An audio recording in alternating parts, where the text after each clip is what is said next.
Say hello to the second beta of iOS 10. iOS 10 Beta 2 is finally here. So hey everyone, welcome to the Zen of Tech. I'm Daniel, and yeah, iOS 10 Beta 2 is finally here, and unfortunately, it's a pretty small update. It doesn't have any huge features. It's mostly has bug fixes, and it also comes with some small improvements, some small new features, and small new changes as well. So here's my top 20 features that I believe to be the best ones, the most important ones, the most epic ones. Enjoy.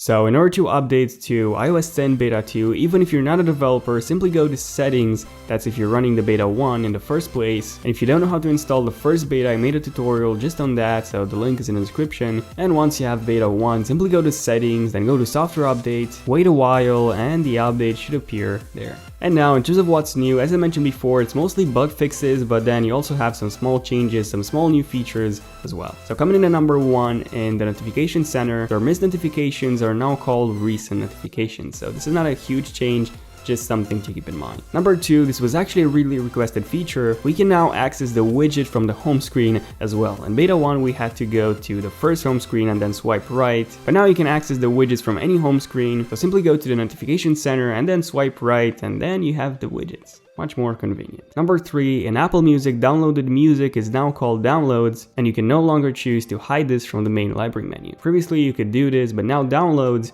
is always there. Number 4, this is a pretty interesting one. If you go to Settings and then Maps, you can now toggle Show Park Location. So if you used Apple CarPlay in your car and you took your iPhone out of the car, the iPhone will remember where you parked your car and you would be able to see it on the map.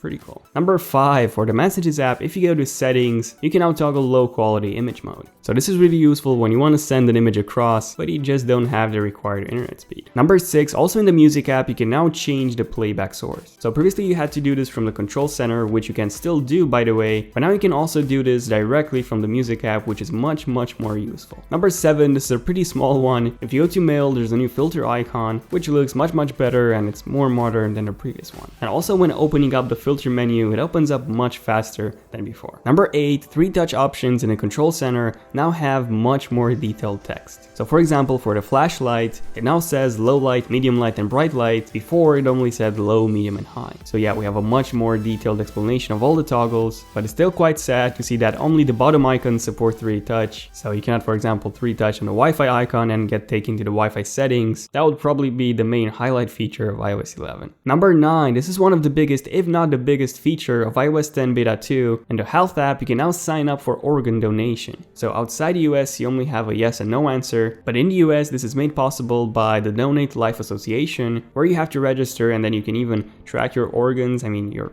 family could track your organs. But yeah, this is something weird to talk about. If something happens to you and you don't make it out alive, your organs might be able to save a few people. Pretty creepy to think about this, but yeah, the organ donation option is now there. But let me know in the comments, what do you think about this? This is actually a pretty interesting topic. Would you donate your own organs in case of a sudden death? Yeah, this is definitely the weirdest, let me know, I've ever said. But yeah, let me know. Number 10, missing from the Music app, this is actually one of my most requested features. You can finally shuffle all the songs, and this works pretty much everywhere, including in the Genres app. So this is incredibly useful because before, you actually had to play each album from a specific genre individually. Now you can simply play all the songs from the same genre without you having to make separate playlists. Definitely one of my favorite features. Number 11, this is also a pretty interesting feature. In the accessibility settings, there's now a new rest finger to unlock option. So as you probably know, in iOS 10, slide to unlock is no more, and that's because you now have the widgets if you swipe to the right. So you actually have to click the home button now to unlock the phone. However, with this feature turned on, all you have to do is only rest your finger on the home button, and that's how it should unlock. It doesn't actually work for me, I don't know why. Hopefully Beta 3 will fix this. Number 12, when opening a folder, we now have a brand new launch animation. So yeah, the launch animation has been completely redesigned. And this is how it looked on iOS 9, and this is how it is now in iOS 10 Beta 2. Now, even though the animation seems to be the same, the launch speed, the opening speed seems to be about the same as in iOS 9. Number 13, unfortunately this is actually a step backwards. If you remember in Beta 1, we actually got a brand new keyboard sound which sounded like this.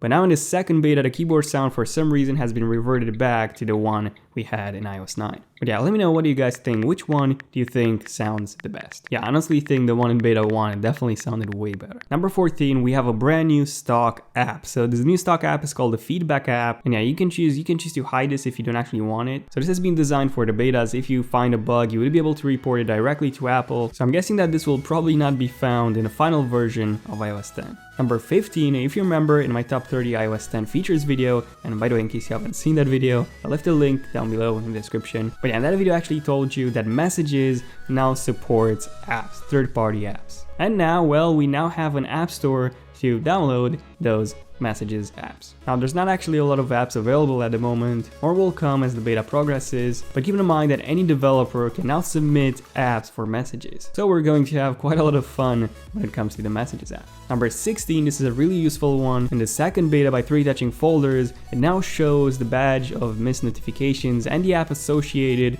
to it. Previously, it only said that you had X missed notifications from this folder. It didn't actually specify the app. Number 17, this is a pretty small one, but yeah, you can now uninstall, well, hide the Apple News app as well. Previously, this was not possible in beta 1. Only a few of the stock apps were hideable, but now you can pretty much hide almost all stock apps. Number 18, this is actually an Apple Watch specific feature. So if you open up the new Apple Watch app, you now have this new section called Featured Complications. And this basically shows you how your apps can be used in Apple Watch faces rather than showing your watch faces with random apps. Really useful when you want to keep an app on the watch face, but you just don't know which one will look the best. Number 19, also in the Apple Watch app, if you go to General, you can now enable background app refresh and even disable it in case you want to save some battery life. And also in the Apple Watch app, we now have that SOS mode setting which was missing from the first beta of iOS 10.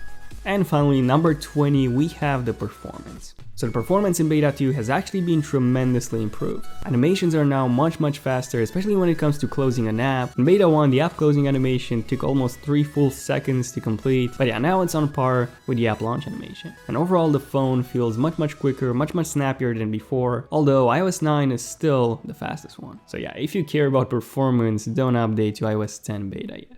So there you go, these were my top 20 iOS 10 beta 2 features. Now obviously there's way more than just 20 changes and 20 new features, but these were the ones that I believe to be the most important ones. Let me know in the comment section down below what was your favorite feature, and if you have enjoyed this video, you might enjoy watching this one as well. My top 30 iOS 10 features, my top 30 features that I believe to be the biggest ones in iOS 10 overall. And also, if you have enjoyed this video, feel free to subscribe if you want to see more iOS 10 related videos. And you can also follow me on Twitter at ZonOfTech for more tech related updates there. Also be sure to turn on notifications on my channel on both desktop and mobile. On mobile by simply clicking on that bell icon next to my channel so that you're notified as soon as I upload a brand new epic video. But yeah, this has been pretty much it in terms of iOS 10 beta 2. So thank you for watching this video. I'm Daniel, and I'll see you guys in my next one. ZonOfTech, signing out.